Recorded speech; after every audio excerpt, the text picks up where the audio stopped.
class. I'm here in front of you to present my qualification is all about housekeeping in situ. Before we start our lesson, please lead the prayer, Eliza. Please stand all.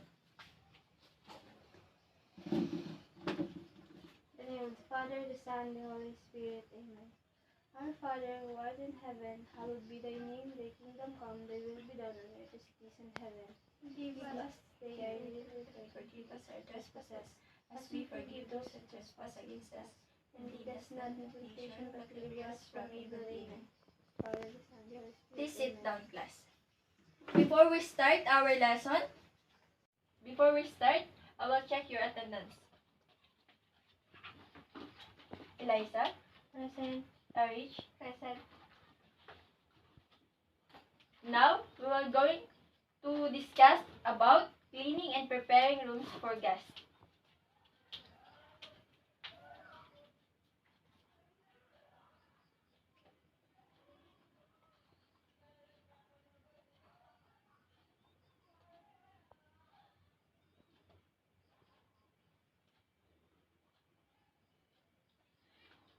Objective: set up equipment and trolley, access room for servicing, make up beds, clean and clear rooms, clean and store trolley and equipment.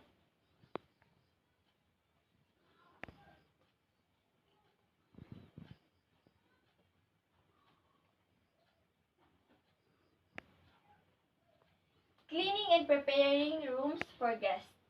Cleaning and preparing a guest room involves a methodological process. First, preparing the room by removing trash and clutter, then deep cleaning the bathroom, and finally making the bed, dusting and vacuuming all surfaces, and restricting supply. That the process and conclude with a final inspection to ensure everything is in perfect condition for the next guest. Cleaning and preparing rooms for the guest.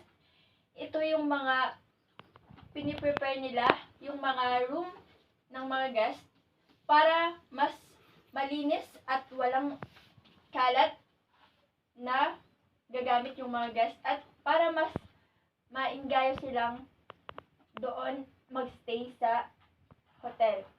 Yun yung mga cleaning and preparing room for guests, like magwawalis ka, mag-ano ka doon sa mga beds, mag-remove, and then lahat ng dapat remove doon sa dapat sa mga ng guest, higaan is dapat malinis. Dapat walang dumi at dapat maging okay yung lahat.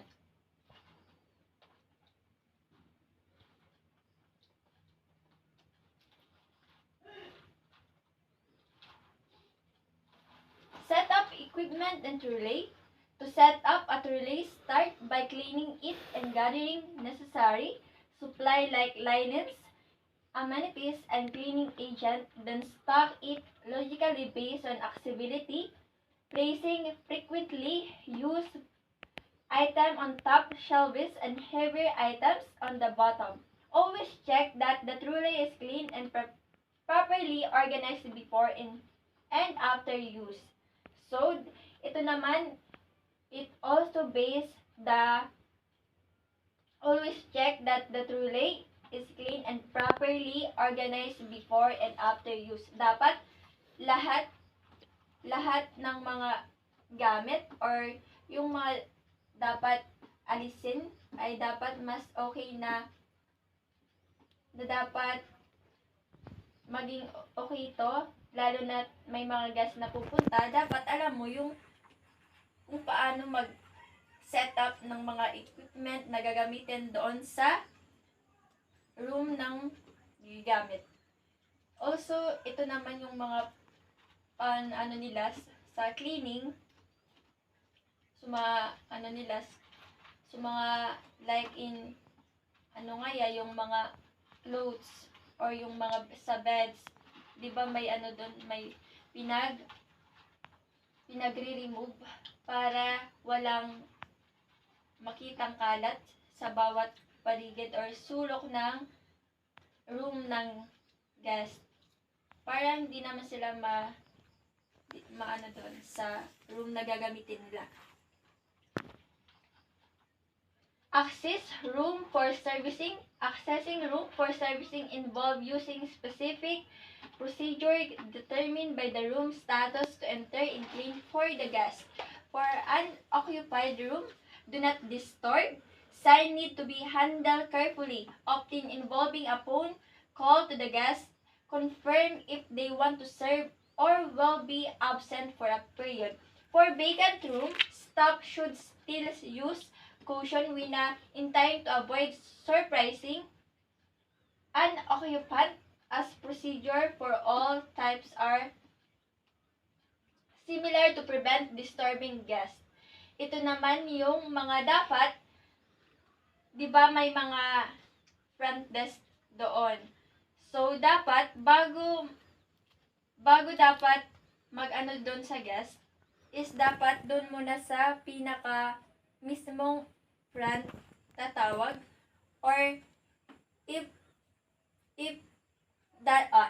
magdadala kayo ng food doon sa room ng guest, dapat kakatok muna kayo bago kayo pumasok. Kasi if may mga ayaw ng mga guest na biglang papasok, or dapat alam mo yung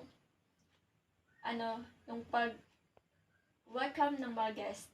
So dapat mas okay na magkatok bago pumasok, and then dapat alam ng mga staff and kung ano yung dapat gawin nila before we proceed in the hotel or para kung baga yung mga guest hindi maabala din.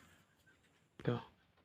Make up beds means to prepare bare bed with fresh linen while make the bed. Means tidy. I use bed by strengthening the covers. Phrase can also be used in a figurative sense, as in the idiom, you made your bed, now lie it, which means you have to face the consequence of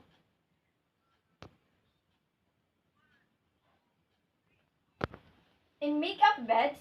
Ito naman yung pag-prepare ng mga fresh linen to make an fresh for the in the bed. Also, dapat mas pinapalitan nito katapos gamitin ng mga guest. Totally nung kami nag-OJT sa 11 Earth, pag-ayos ng mga guest is pinapalitan nila ito kaagad para malinis at mabango yung ng mga guest sa loob, para wala naman masabi. Also for them na din sa cleanliness. Clean and clear rooms. To clean and clear rooms, first declutter by taking out trash, putting away clothes, and organizing items. Then dust surface, vacuum, carpet, mop hard floors, and wipe down surface like counters, mirror, and window to thoroughly clean in the space. Ito naman, dapat panatiliin yung paglilinis, lalo na may mga guests na sensitive sa mga bagay-bagay. Dapat alam mo yung dapat mas nililinisan mo ng maayos, like in the window, and then yung mga nasa loob ng nila, yung rooms, dapat yung mga doon is malinis talaga, kasi syempre yung mga guest is magrereklamo. Di ba may mga guest na nagrereklamo, especially sa alam nyo na yung mga may pagkakaya. So dapat cleanliness for this also in housekeeping, and para mas hindi naman yung mga guest.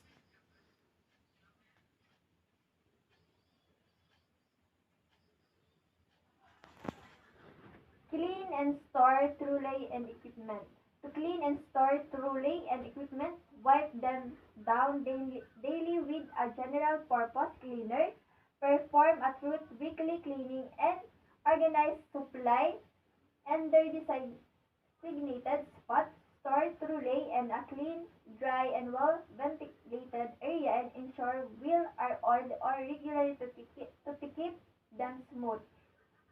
Um, Same naman doon sa ibang diniscuss ko, dapat na organized and um, cleanliness this pag doon sa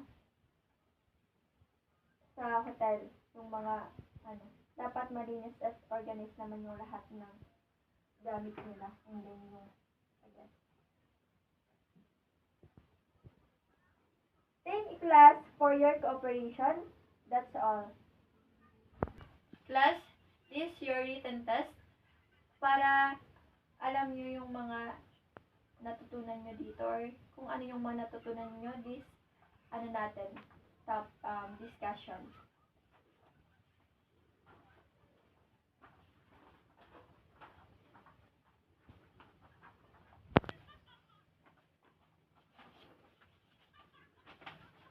Thank you class to your cooperation. That's all.